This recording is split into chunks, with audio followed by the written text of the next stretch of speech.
Bismillahirrahmanirrahim. This is unit number 1, sets, and our today's topic is union of a set. Okay students, what is a union? Union का वैसे भी उर्दू में मतलब होता है इकट्ठा होना, ठीक है. यूनियन बन जाती है, जो बहुत से दोस्त इकट्ठे हो जाते हैं जी, एक यूनियन बन गई. ओके, यूनियन का मतलब है इकट्ठा होना. What is the meaning of union of a set? Union of a set means that a resultant set which contains all the elements of set A and set B. It is generally written as capital U. इस तरह you की एक शक्ल होती है और इसको read किया जाता है यूनियन से, ठीक है. फॉर एग्ज़ाम्पल, अब एक एग्ज़ाम्पल मैं आपको देती हूँ. डेफिनेशन से आपको ये क्लियर हो गया कि यूनियन के सेट के अंदर सेट ए के तमाम एलिमेंट्स और सेट बी के तमाम एलिमेंट्स लिखे जाएंगे.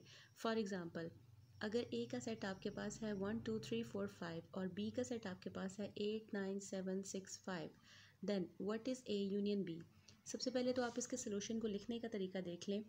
ए union B can be written as A U B equals to, then A का सेट लिखेंगे, फिर यूनियन का साइन लिखेंगे एंड आफ्टरवर्ड्स बी का सेट लिखेंगे.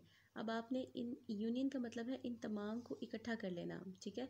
अब आप इसको अरेंज करके लिखना शुरू करें. 1 2 3 4 5. Now look at this. 5 इसमें भी है और इसमें भी है. Please do not make the mistake of writing 2 times.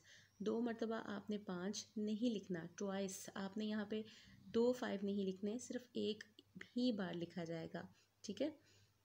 एक दोनों सेट्स में अवेलेबल तो है, लेकिन आपने इसको 1 टाइम लिख दिया तो दैट इज़ इनफ.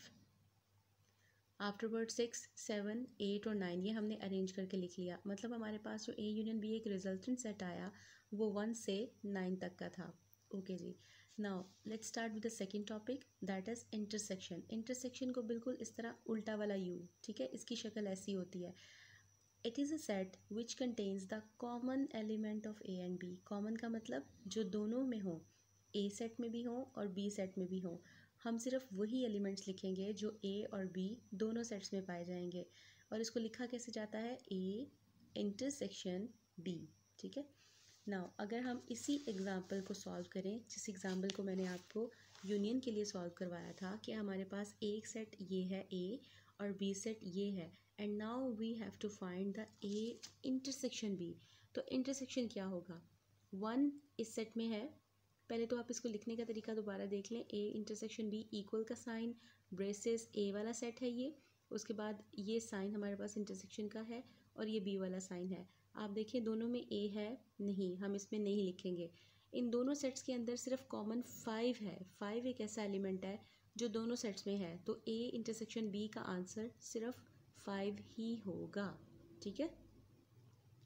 अच्छा, अब आपने एक चीज़ को याद रखना है. In sets A union B is equals to B union A. मतलब आप ए यूनियन बी ले लें या बी यूनियन ए ले लें, आंसर आपका सेम ही आएगा और आना भी चाहिए. वाई, मैं आपको वजह बताती हूँ. A intersection B is equals to B intersection A. इस प्रॉपर्टी को कहते हैं कम्यूटेटिव लॉ, ठीक है.